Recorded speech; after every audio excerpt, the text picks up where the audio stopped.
Hello, everyone. Welcome to today's Orbit Live event. Whose story is it? Points of View. My name is Ellen Wright. I'm Orbit's Publicity Director, and I'll be moderating the event today. This is the second in our virtual event series, How to Write Your First SFF Novel. If you click on the green button at the bottom of the screen, you'll be able to see all the sessions and sign up for as few or as many as you like. They're all free and open to the public here on Crowdcast.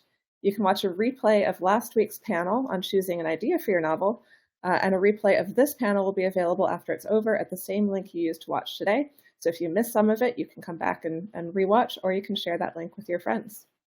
That green button will also take you to more information about books by today's panelists and links to buy or pre-order them from the Hachette Book Group website or other US retailers.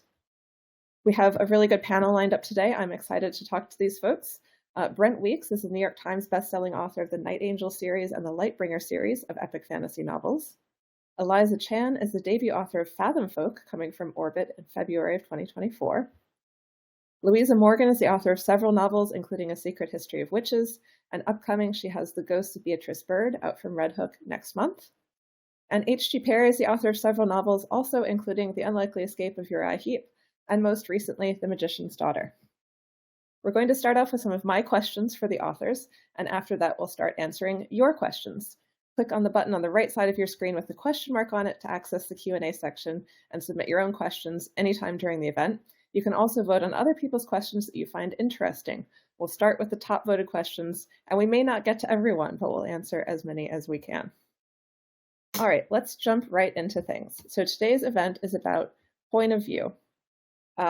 There are two different aspects of point of view that we'll be talking about. The first is first person, second person, and third person. First person is I sentences. I watched the panel with the authors today. Second person is you watched the panel. Third person, he or she watched the panel. Very brief differentiation of those. First person, third person are quite common, I think, in novels. Second person, a little bit less so. And then there's also the question of how many points of view are in a particular novel. It could be just one, it could be multiples. There's also an omniscient point of view, which is a narrator who knows everything that's going on inside everyone's head and shares some of that selectively with the audience. Not necessarily a specific person, just an omniscient narrator. I don't think any of our panelists today have done omniscient narrators, so we won't be able to answer a lot of questions about that, but it is one of the options that's out there. So let's start with each of you giving an overview of your experience with different POVs. Have you written in first person, second person, or third person, single POV, multiple POV? I know some of you have done several different variations. Brent, I believe you're the one who's written the most books of this group, so why don't we start with you? And you're muted. Amateur here. I started with the Night Angel trilogy, and I did that in third person. And I was very undisciplined. I was a new writer, and I just jumped willy-nilly. I was like, oh, this is exciting. I'll jump into this person's head. I jump into their head, and they get killed in that chapter. And I thought that was awesome because it's so immediate. And then in the Lightbringer series, I was much more disciplined. I was still third person, but I tried to stay in fewer heads. I did have one subplot in first person. And then when I returned to Night Angel with Night Angel Nemesis, I did full-on... I did first person for 90% of the story. There is a third person frame. Moving from the person with the most books to the person with the fewest, Eliza, why don't you go next? Eliza's first novel is coming out next year. I know. I think I can give the rookie perspective that Brent mentioned at the beginning. So so my book Fathom Folk is in third person, and it has three main points of view. Every book I've tried to write before that has just been one point of view. And maybe that's it. Maybe that's why they didn't sell and I didn't get very far with them. But yeah, they all were scrapped. I have come from short fiction, so I have played around with first person and second person, and I think it's really fun to play around with that. But I think for me right now, I wouldn't be able to quite manage an entire novel in second person, but I love the people that can do it. Louisa, how about you next? And you're muted as well.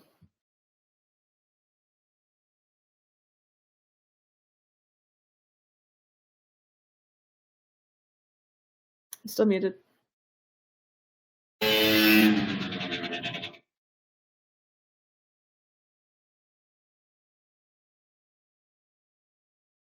that. Can you unmute me now? You're good. There. I'm good. Okay. I'd love to pretend that I'm an amateur, but I should know by now better than that. I've mostly written in third person and with multiple points of view, but things are different for different projects, of course. I did write one entire novel, The Witch's Kind, which is in first person. And it was because I wanted it's an intimate story and I wanted to be that way. We're going to talk about that more, I'm sure. But mostly I've done third person except for, well, it's still third person, but I did consecutive third person narratives for Secret History of Witches because it was 5 stories and I was in the head of each protagonist through those 5 stories that follow one after the other. Second person, no. Pat Murphy rocked it. I couldn't find the name of her story in which she did it, and I've read a couple of other novels like that, but it would be challenging. All right, Hannah, over to you. Yeah, I think I've done all of it. I was just considering this. Yeah, so my first novel was multiple perspectives. 1 was in first and 2 were in third. For a similar reason to what Brent and Eliza was saying, it's like it's your first novel and you just want all things immediately. My second duology was third person and multiple perspectives, and the last book I did, Magician's Daughter, was third person but single point of view. So yeah, dipped around a bit. Also, I'm sorry for the video time lag on this video. I feel like I look like I'm very slow reacting to things. It's just the technology, I promise. Thank you all. Let's talk about next, you've touched on this a little bit, what the advantages are and the difficulties of each choice. For example, in first person, you're limited to one perspective, but you may be able to go deeper into that character. What are some of the things you've noticed about writing in each perspective? Let's go backwards this time and start with Hannah.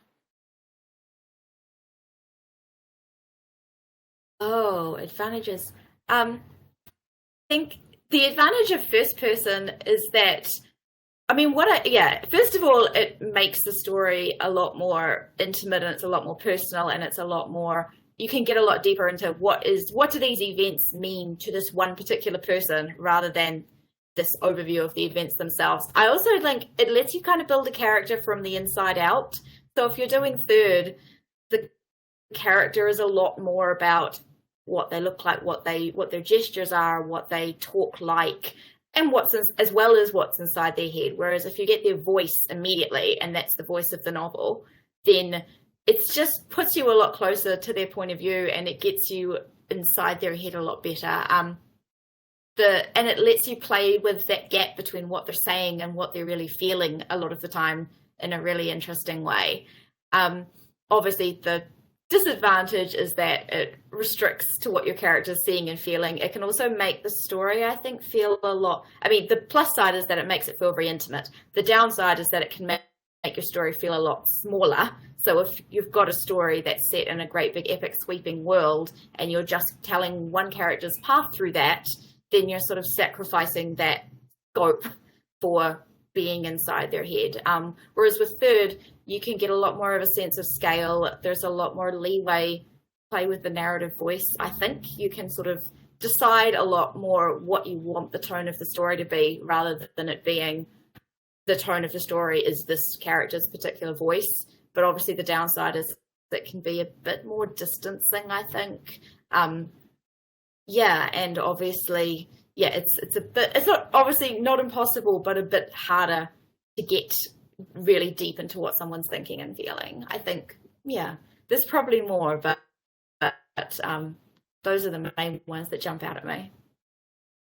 Louisa, what do you think? Is there anything else that you think is a challenge or an opportunity of using one over the other? Well, I thought of all of Hannah's points were really well taken. There's always more, of course.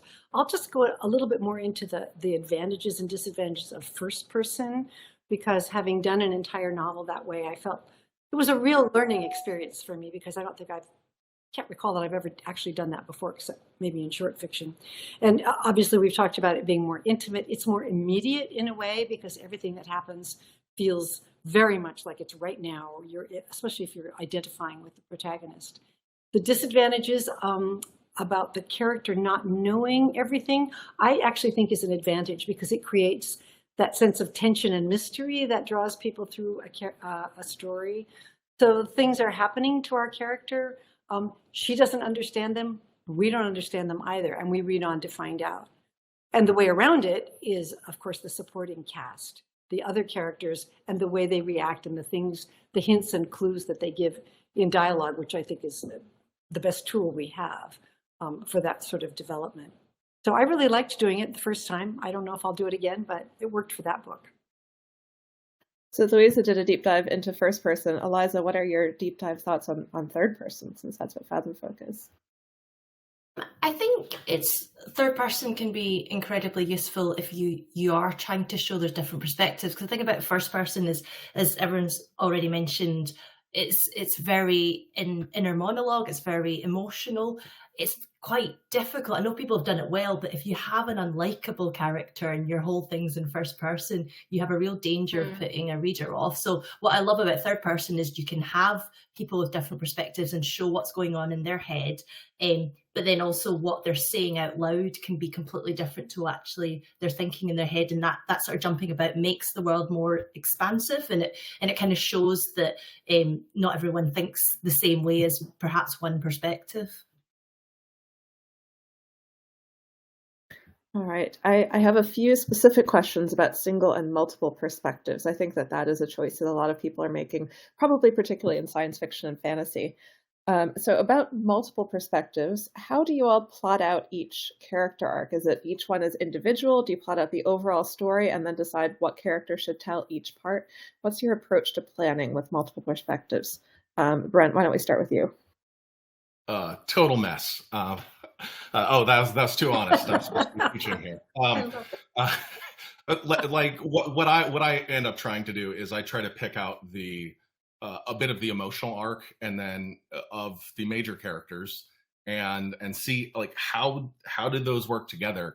Can we all reach a finale, at the same point or close to the end of the story? What happens outside in the world, and then what happens inside in their inner world? How do they need to grow? How do they need to change? How do these events that the other characters are doing change them? If you have subplots, they need to change the main plot.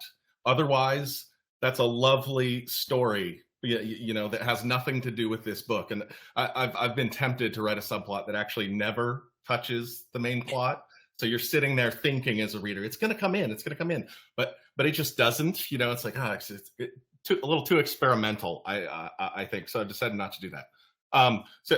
But that's there's just a lot of juggling the pieces and saying, I find this really compelling. Does this fit into a novel? Like when I was 5 books into Lightbringer, I made up this new character. She was so amazing. I loved her. I wanted to know all about her cool little magic and her stuff. And my wife was like, honey, you're in book 5 of 5. Don't add any more new characters. And I'm like, but this is so neat. So there's a lot of discipline. There's a lot of art to it, but there's a lot of just trying things. And then when they don't work, being brave enough to cut them and being honest with yourself. Like, wow, that was really great, and it doesn't belong in this book, is kind of heartbreaking. That's the kill your darlings. Oh, look at how artful this sentence is. This character would never say that because this isn't their vocabulary. But like, I have the perfect word. I've got this huge vocabulary. I want to use this word. Or like, if the character doesn't use it, you can't do it either. So that also comes into some of those voice discussions, is when you're limited by one voice, you got to stay in that voice. So I think first person has these lovely things of the immediacy, of it's sort of seductive. I think especially, actually, Eliza, if you have a bad character, it's like, but this is my friend. They can't do anything really bad. If you've been successful through the novel and then they do something really horrible, you sort of stick with them as a reader a little bit longer than you would otherwise. But I'm sorry, I'm starting to get far away from the original question, so I'll stop there. Hannah, what's your take on this question? I know in A Declaration of the Rights of Magicians, for example, you were using some real world events with multiple perspectives. How did you plot that out? Yeah, and so in some ways that was harder and easier because I had sort of a real world historical framework.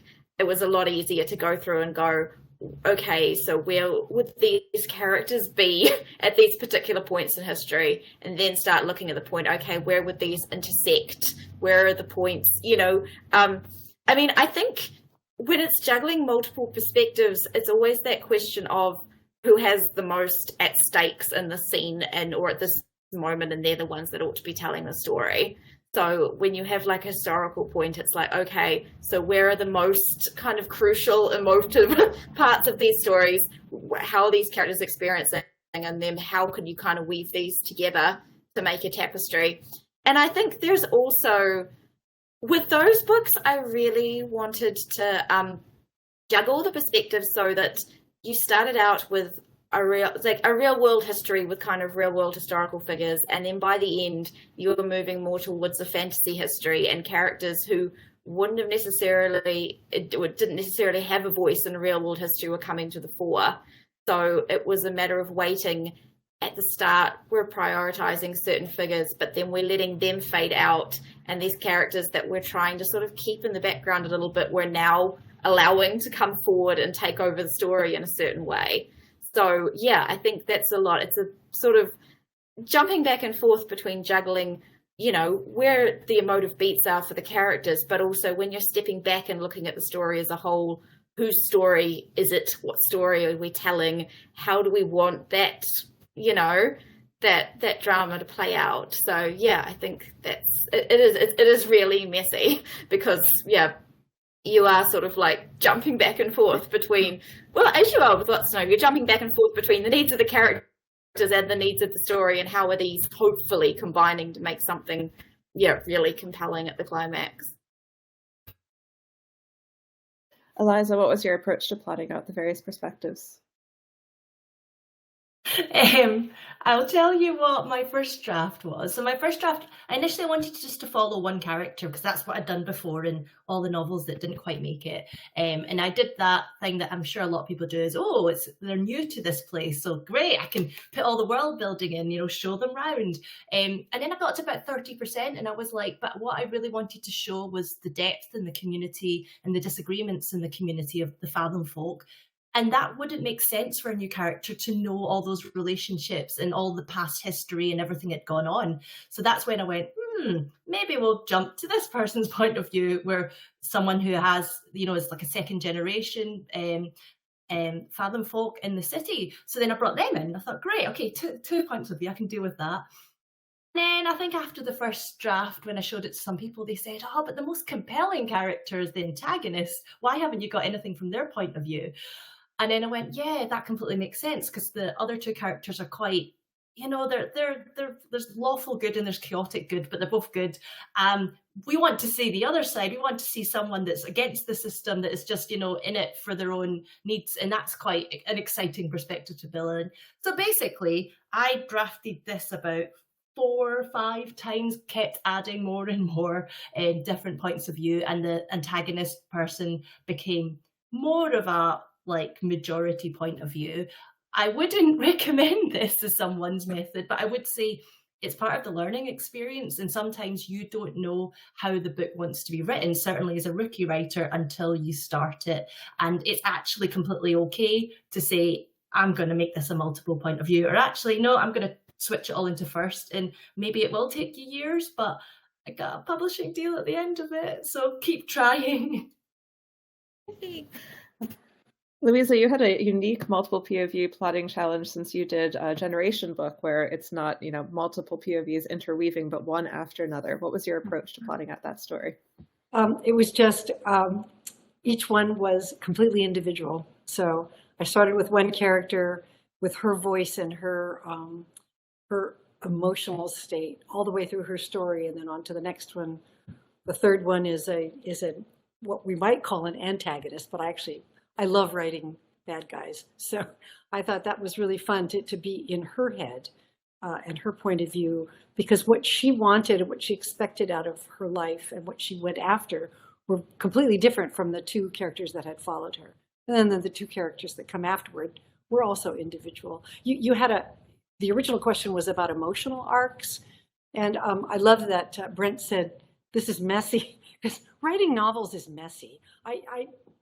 This whole idea of like you plot everything out and everything goes according to plan and so forth, I can't relate to at all. And part of the fun of writing for me is to get started with one of these characters, the point of view characters, and finding out what it is that really drives them.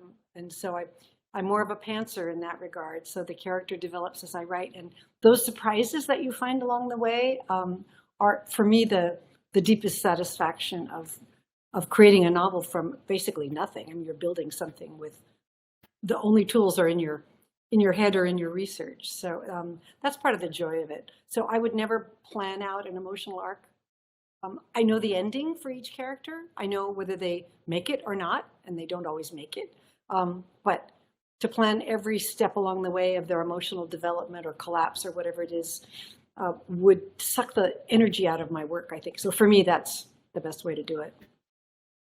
It's funny you say that, because writing is messy was word for word one of the answers to a question in last week's panel. So I guess that's the meta lesson of this series. Writing is messy. Yeah.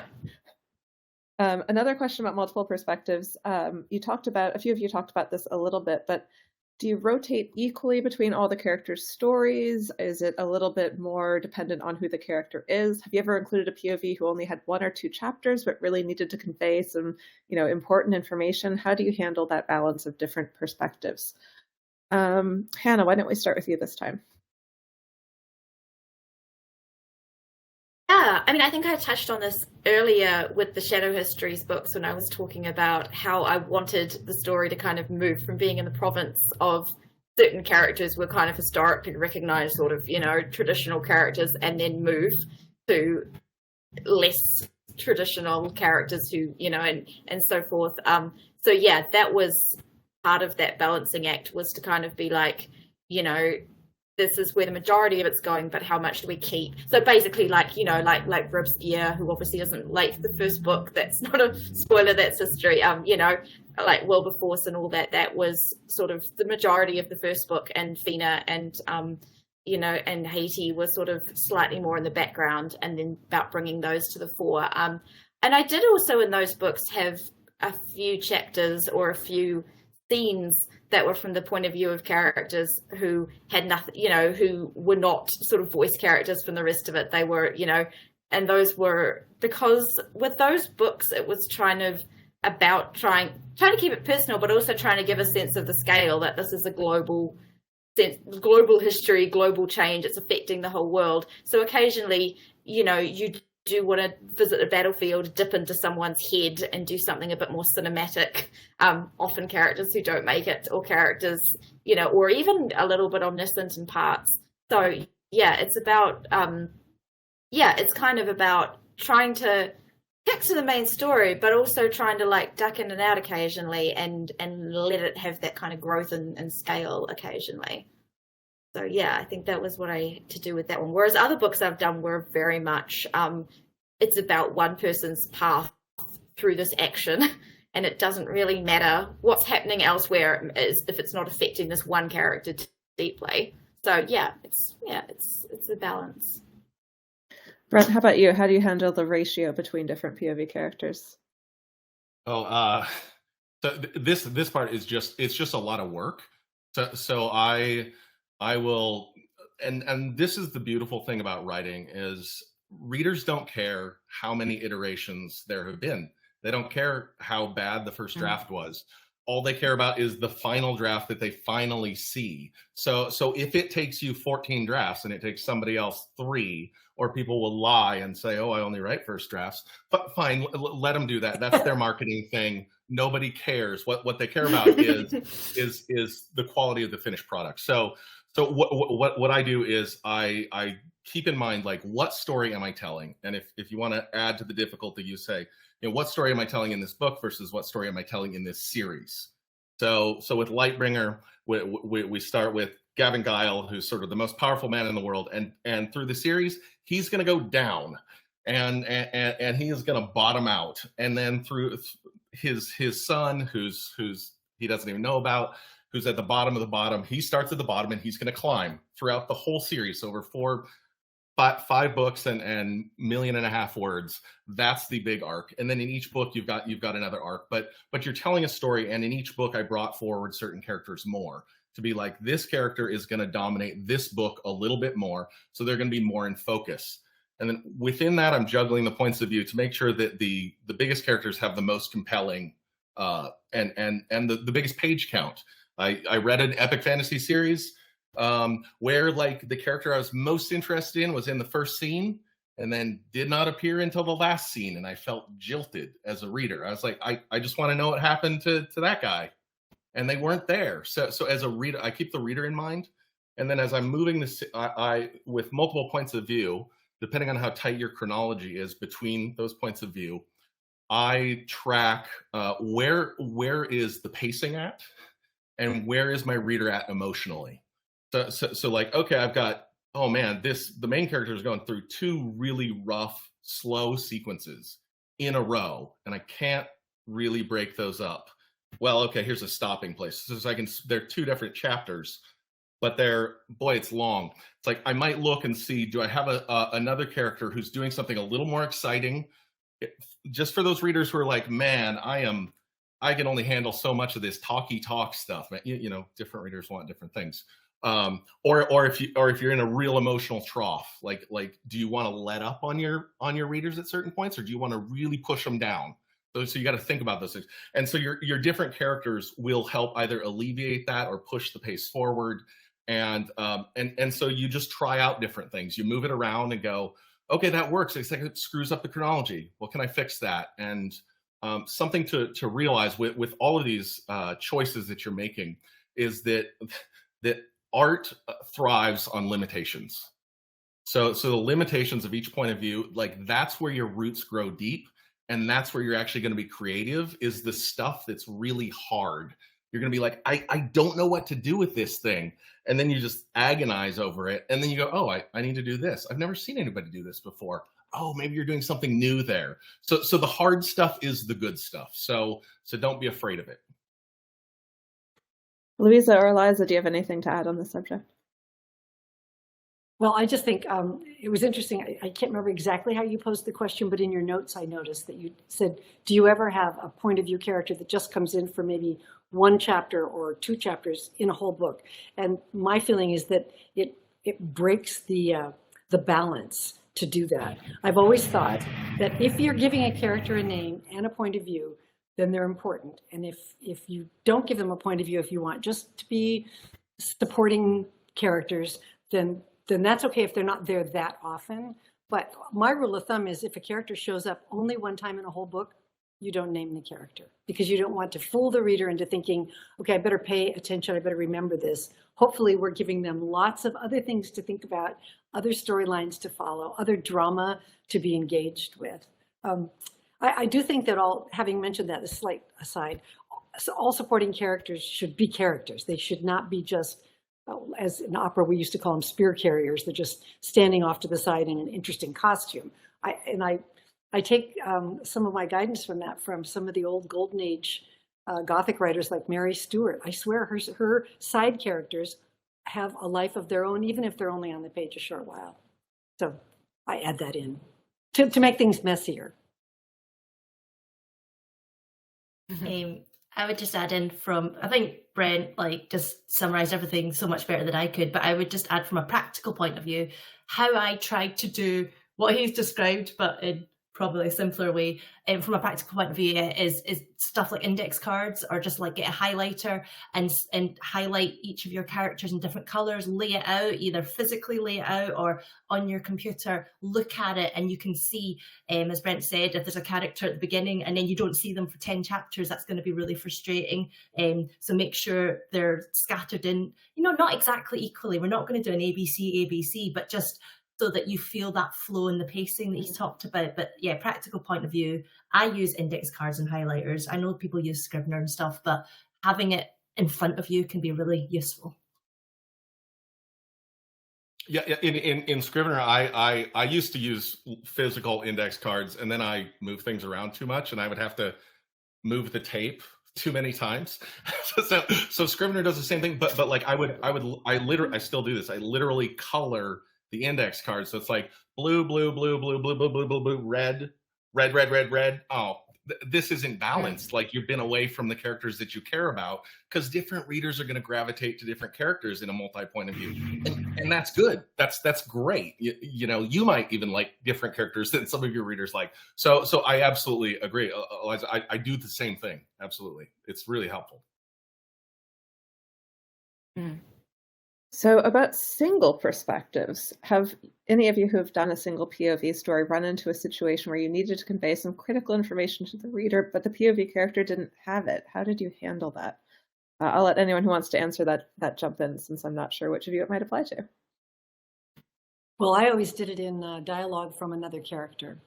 So, because you have to have these little reveals, or even if it's just a hint, it doesn't have to be that they're going to tell your protagonist everything, your first person character point of view, that you don't have to tell that person everything, but at least you can hint at it. And it's, as I think I mentioned before, it does add to that tension, because the reader's going, is she going to get it? Is that what it means? Or does it mean something else? So there's that question that runs through the narrative. And one hopes that by the end, your protagonist has figured everything out. I think that there's a beautiful thing about first person, but it's a difficulty too. It's like, when you're telling people about yourself, like if you start saying nice things about yourself, you just sound like a braggart. Or if you say, yeah, I'm really strong, like you could be Arnold Schwarzenegger, and people would be like, really, you know, like, whatever, man. So you have to bring in those kind of characterization things, and I think that distance actually is a really fun playground for experienced readers and for experienced writers, of saying, like, here's this guy saying this thing, but it means something different if you know him. So like, I've got a character who's a deeply experienced, you know, martial artist, but he's not as good as his master. So he's doing these incredible things, like that are technically incredibly difficult, but to him, he's just not that good, because he's not as good as his master. And like, some readers are going to read that and they're going to be like, oh, he's not that good at martial arts. And other readers are going to be like, oh my gosh, he's such a badass, but he still doesn't think he is. And they're going to really appreciate that distance. And so you know, try not to use a mirror to describe the person. You know, it's like the worst thing. I'll like just put a book down if it's like, and I went by the mirror and I said, man, I have svelte blonde hair. Look at my locks that hang down past my shoulders. It's amazing. I'm practically Fabio. You know, it's just like, okay, I'm done. There's other books in the world. So you know, be a little more artful.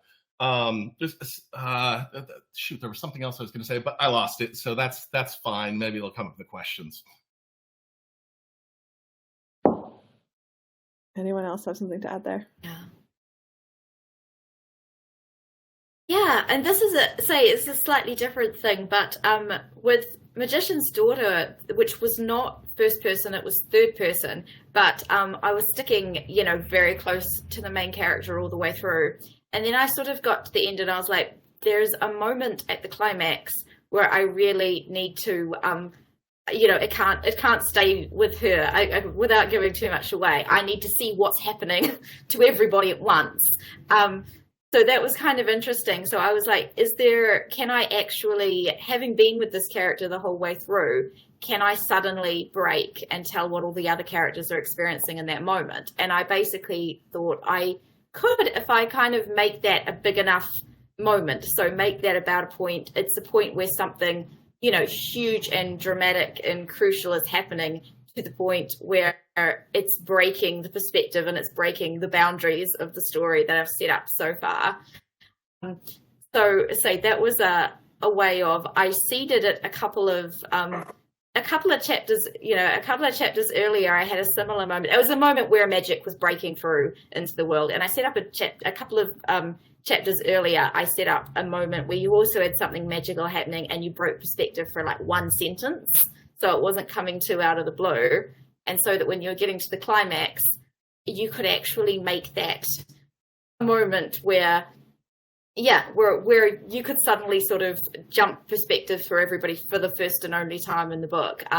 hopefully it works. I think most times I've mentioned it, people haven't noticed. But yeah, so I guess that's the thing. It's like sometimes, especially with first, I don't know if you could have done that in first person as such, but I guess, yeah, the only thing is like sometimes there are other ways you can convey the information, but sometimes I don't think it's a bad thing if you consciously break the rules of the particular point of view or the particular narration you're using, so long as you're doing it in full awareness of what you're doing and you set it up in such a way that that it's a feature and not I couldn't think of another option, so I just did this. You know what I mean?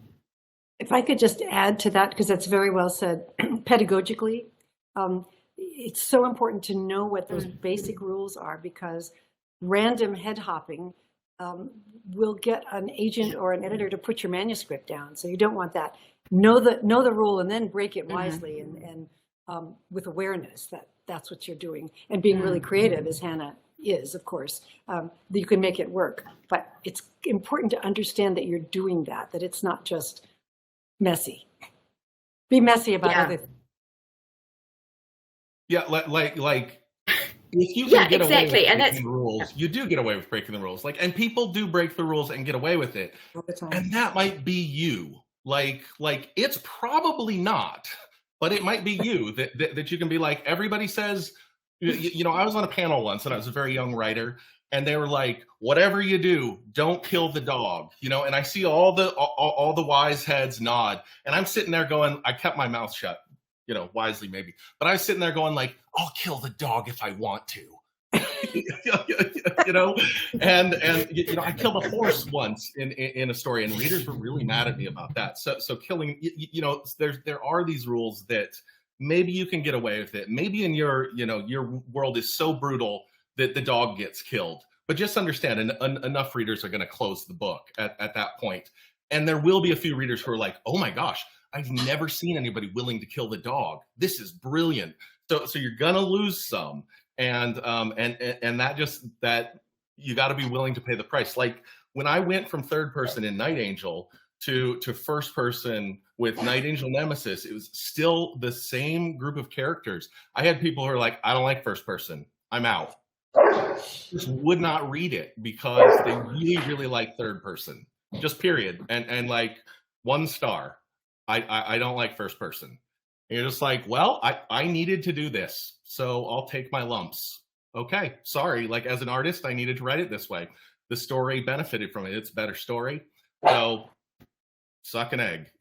It's like, so, but that's the thing with your interaction with rules. If you really don't like the rule, you think you have a great reason, like Hannah said, I need to break this rule. Like, okay, you got away with it. Fantastic. You broke the rule carefully at a time that made sense, and it worked. And so if you can make it work in your story, absolutely do it. That's how the art moves forward. Artists should take risks and do things that other artists have said, you can't do that. Like, do it, try it out, and then give it to some readers. And if every reader says, I liked it until I got to this point and I hated that, then decide if they're all just bad readers and you're going to go your own way, or decide if you should listen this time.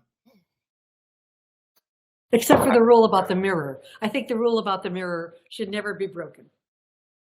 Yeah. All right, just one more question for me before we move on to the audience questions. There are a bunch of good ones.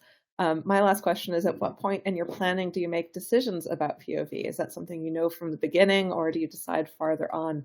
And have you ever had to make a change once you've already started writing? Eliza, let's start with you.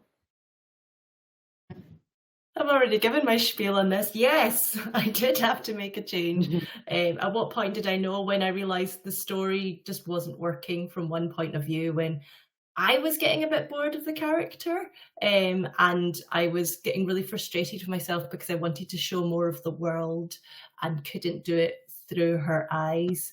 I think sometimes it is worthwhile just giving it a go, even if it's just an experiment. But if it suddenly makes that world so much more exciting to you again, then that's probably the right choice. And yeah, like I say, it was about a third of the way through the first draft, but I had to redraft it massively when I added the third perspective. So Yeah, it's not the end of the world. It happens. I think we've probably all binned a couple of 100,000 words over the years. So it did mean that planning book 2 was a bit easier because I knew, right, I've got these 3 point of views. I'm, going to continue with them. It was more thinking if I wanted to add any more, but I did very much start with more of a plan for book 2 that it would be from at least their 3 voices. Louisa, why don't you go next? Did you say Louisa? I'm sorry. I did, yes. When do you make decisions about POV? So I normally I do know the POV characters at the beginning, but just so we know that nothing's ever set in stone, my new book, the one that's coming in November, The Ghosts of Beatrice Bird, was designed to be 2 points of view, 2 women whose paths cross at a moment of crisis. But I realized about a third of the way in, maybe a quarter of the way in, that it needed a spark. That's the way I think of this third character that I added. It's a little boy, for one thing. That might be why I think of it as a spark. But I added it in when I was really well launched on the novel. And it was everything. It was exactly what was wanted. So, the plans. The plans are never exactly what you think they should be. It really worked well, though, to have to be inventive enough to add a new character point of view that I hadn't expected. Hannah, how about you? When do you make those decisions? Yeah, I mean, for me, usually I know from the start whether it's going to be single point of view or multi-point of view, although I have definitely, like with my first book particularly, I did add a couple, like 1 or 2 points of view that I didn't know were going to be in it. But usually, for me, the hard thing is if you're doing single point of view, is it going to be first person or is it going to be third? And that has a lot to do about what tone I want the book to have. Like, for instance, with Magician's Daughter, as I said, most of that is just following Biddy, the main character. So I could have gone first person with that.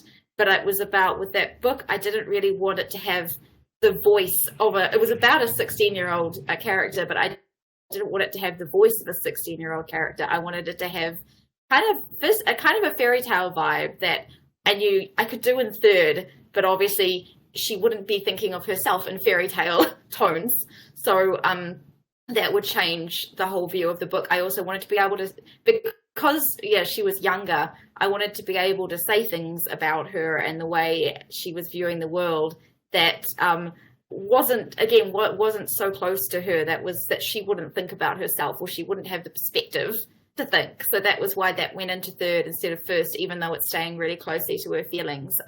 But I have the book that I'm just handed in a draft of now. That one I did the opposite. I started out writing in third person, and I realized very quick, even though it was one character, and I realized kind of getting into it that it just, something about it wasn't quite working, like it was a bit too distanced and so forth. And I actually went back and I was looking at all the books that I had sort of, like, from all over the place, like everything from sort of memoirs to like Brideshead Revisited, Secret History, stuff like that. And I realized they were all, Daphne du Maurier, I realized they were all my sort of inspiration books. And I realized they were basically all in first person. So I had to for very different reasons. And I sort of sat there and were like, okay, so why were these all in first? What qualities, what were the different, what qualities were those bringing? And that kind of helped me narrow down, first of all, why the book really needed to be in first person. And also, what particularly that was going to add to it, So, there's, a little bit of a gothic tone, a little bit of that closeness, a little bit of that sort of memoir tone to get that historical point of view. So, so I think that was something that was really interesting to kind of go back and look at why other authors have made particular choices and, whether those were going to apply to what I was writing. So, yeah. Brent, over to you. I think something that's coming up here a lot is like that there's a difficulty we run into in kind of writing classes where we're speaking very analytically about what works, what didn't work. Like we're looking back at our own work, but each of us has kind of talked about, well, I had this feeling and or this wasn't working, or I was getting bored. It's like, as a writer, frequently writers are intuitive thinkers. We're feelers, and we start writing along and suddenly it just dries up. Like that's your intuition saying, you've taken a wrong turn. Try something different. So if you get stuck, like listen to yourself. That's your instinct going like, hey, something's wrong. Now the toolbox is the analytical toolbox might be what you look at. I really like reading lots of writing books by people who aren't writers, but who work with writers. Because lots of writers are like, I do it this way. This is the way to do it. And it's like, no. Anyone who says this is the way to do it, throw them out, because they have one prescription that works for everybody. And we're very different, all of us. You know, there's pantsers, there's plotters, there's people who are in between. So so the thing about like juggling points of view or deciding things, it's like fixing that, changing that, it's just work. You know, it's like, oh, I decided third person is better for this. All you've got to do is go through every chapter, every line, and fix it. I mean, it's like a lot of it's not even hard once you make that decision. Deciding to do that work, deciding to be like, I'm going to try that out, and maybe it won't be any better after I've done 200 hours of work. It's like, that's the part that's hard. That's the part that gets daunting. It's like, just do it. Just try it out. If part of you is saying, I need to change this, I need to add another character, this is getting dry, I need a spark, you know, or I'm getting bored with it, or I just can't bring in the stuff I really love about books. What am I doing differently? What could I try? So I think learning to listen to yourself, and usually yourself is going to send you down another path that requires a bunch more work. It's like, but that's okay. That's okay. We can do work. We can do hard things, and nobody cares that you wrote it in the other person first. They only care about what they end up getting and the emotional experience they have once they're there. So it's going to be messy for you. We're talking about it analytically, which is a different way that I think most of us experience doing it. So be yourself, be free to be yourself. And each book is hard in its own way. I'm running into choices here with my whatever 9th or 10th book. It's hard again. And when you get good at things, you'll try something new that's hard in its own way, or you'll try something different that's hard. So that's okay. It's all okay. It's all part of the process. All right, now we're going to answer some of the audience questions. There's one question that I have seen 4 or 5 different people ask in different ways, but I'm going to read what I think is the most general version of it from Rebecca. When using multiple POVs, how do you transition between them? Is it a chapter break? Is it a paragraph break? Is there some other method that you use? Does anyone in particular want to jump on that one? All those options are available to you. I think it's nice to have a little break in the narrative, whether it's a chapter break or just the traditional space between paragraphs, to indicate that you're going to change point of view. But it should be clear by the voice, I think, as well as by the way whatever they're thinking and doing is presented. So as long as your first readers and so forth aren't getting confused, and you're not getting confused, because that can happen. Each character's voice should be distinctive enough, and their attitude should be distinctive enough that you know by that time. And when you're doing it in dialogue, a couple of attributions will do it. It's not really, it's not too tricky. You don't have to avoid saying he said, she said. It becomes invisible to the reader for the most part, but you can avoid it if the dialogue is specific enough and using the other character's name or making a reference that makes it clear who's actually speaking. These are all the things. This is where we do the dirty work. Just let readers orient themselves quickly, unless you've got a reason otherwise. Like if you start with a wall of text of description and people don't know where they are or when they are, like a lot of readers will find that frustrating. It's just like, let me orient myself quickly and then give me where they are. I sort of like that. I generally like to hook readers with the beginning of a chapter and give them something quickly. I'm here, there's something happening, get me going. And clarity is your friend, I think. As someone who is not a writer of novels, but a frequent reader of novels, I think it's probably the case that a chapter break is one of the most common ways to do this, just to say, you know, that's sort of what the rule is. But as we've been saying, feel free to break rules if you can do it correctly. Okay, Jocelyn asks, when you have a story with multiple perspectives, how do you differentiate them, whether in terms of style, voice, or other parameters? The above. I mean, really, it's nice if your characters are distinctive. Of course, you have their names. And to me, names are hugely important with characters. The names that you choose go a long way to defining the character for the reader, so that because they have expectations of what that name implies. So you have that. I think their voices should be different. Even their thoughts should be in a different format, so that they're distinctive from one another. And then, of course, you can just tell the reader, so-and-so walks into a room, and then you know that's who you're with. You can make it simple that way when you need to. Anyone else have anything to add on that? I would just say I quite like doing the difference between...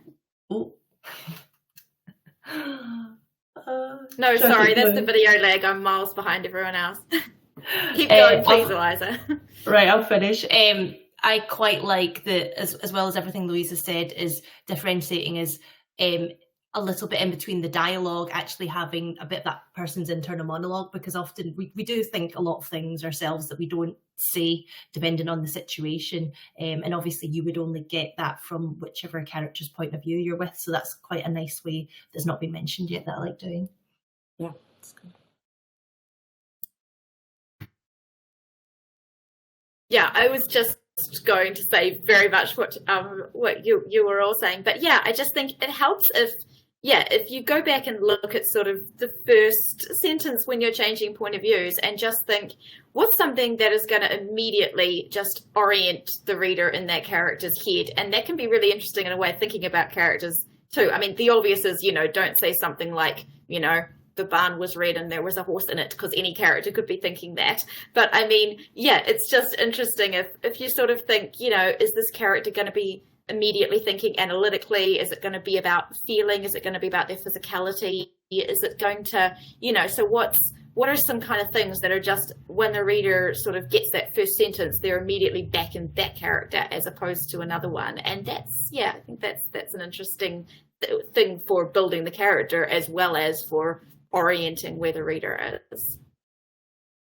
And I think the differentiation in the voice and the characters like is a little bit downstream. Like, you need to have a range in who the characters are.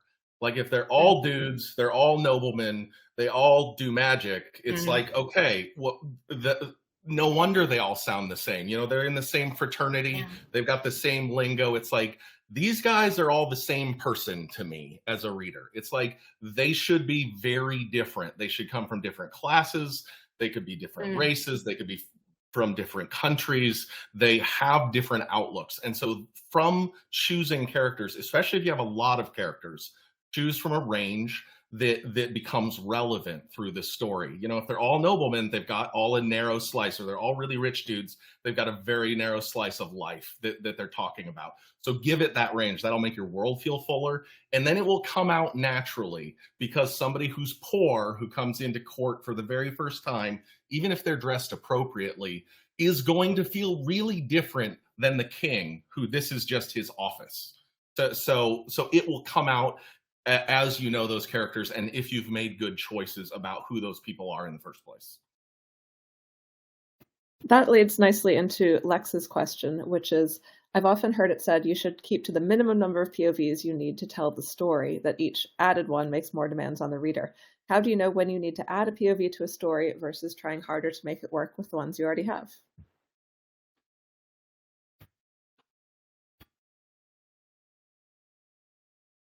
Very tricky question, obviously, because we're all hesitating. I think some of what we discussed before addresses this question. I think that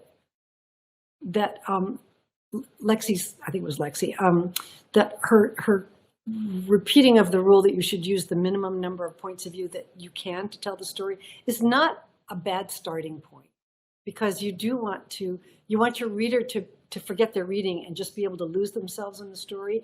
And if the reader spends a lot of time trying to keep track of who everybody is, that can be distracting. So as a basic principle, keeping it to a minimum is probably a good idea. And then, as Brent was saying, follow your intuition. When your intuition is telling you something more is needed, a different perspective is needed, maybe it brings more energy into it. Like in my own case, that spark that really helped with it was a two-person point of view novel, but that third spark really made a huge difference in the way it went forward. And it was just that inventive intuition. I mean, we're writers are kind of crazy, and we go in a lot of different directions, and that's part of the fun of it.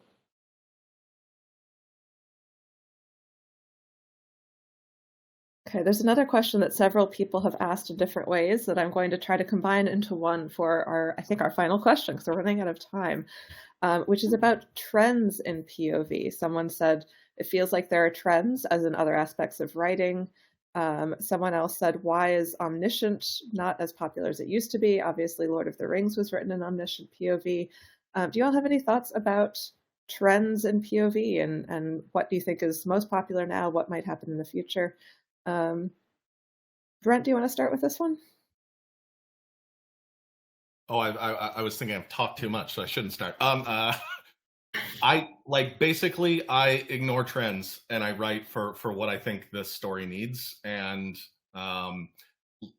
one, I'm not the best person to ask about trends because I'm an expert on my writing, not on all the writing that's going on right out there right now.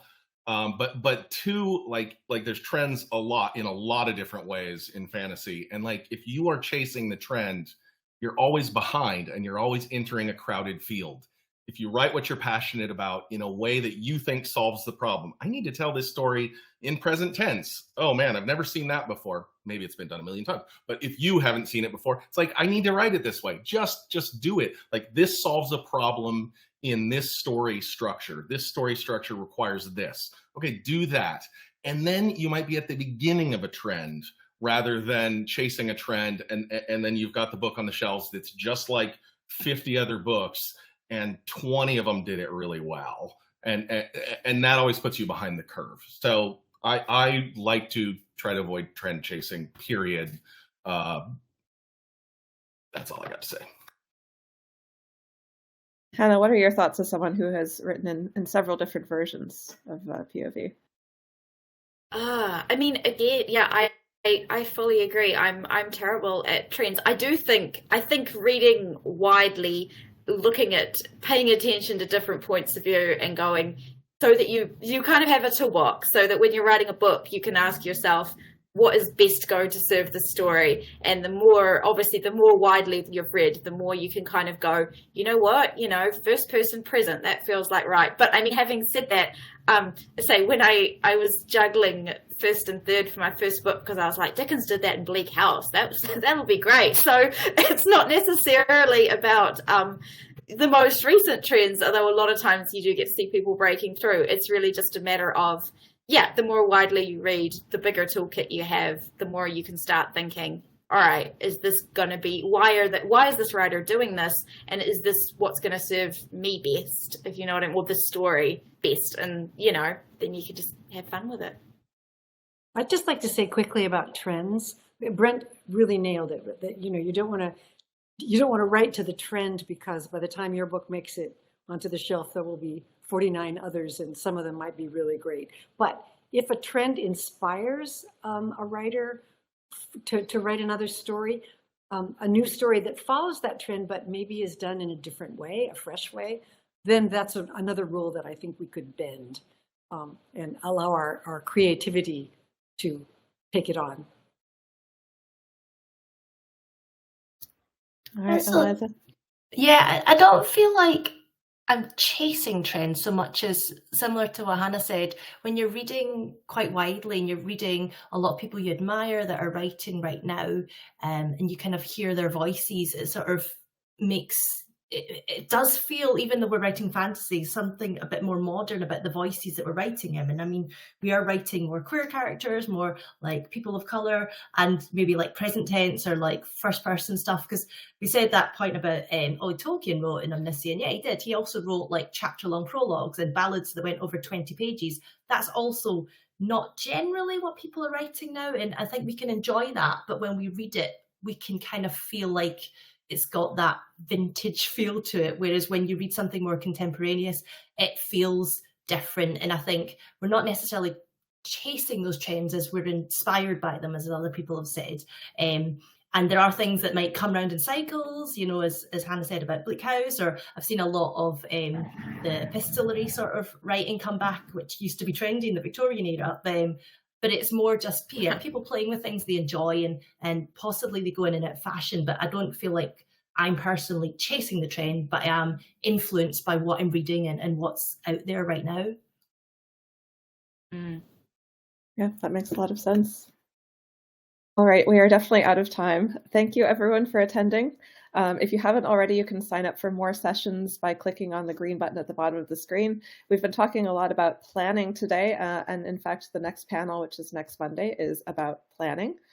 It's plotters, pantsers, and plantsers, how to outline your novel or not outline it. You can also follow us here on Crowdcast, be notified about upcoming events. The recording of this event will be available in a few minutes on the same page. So again, if you enjoyed the event, please share the link with your friends.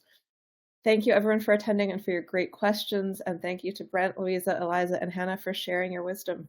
And good luck with your novels, everyone.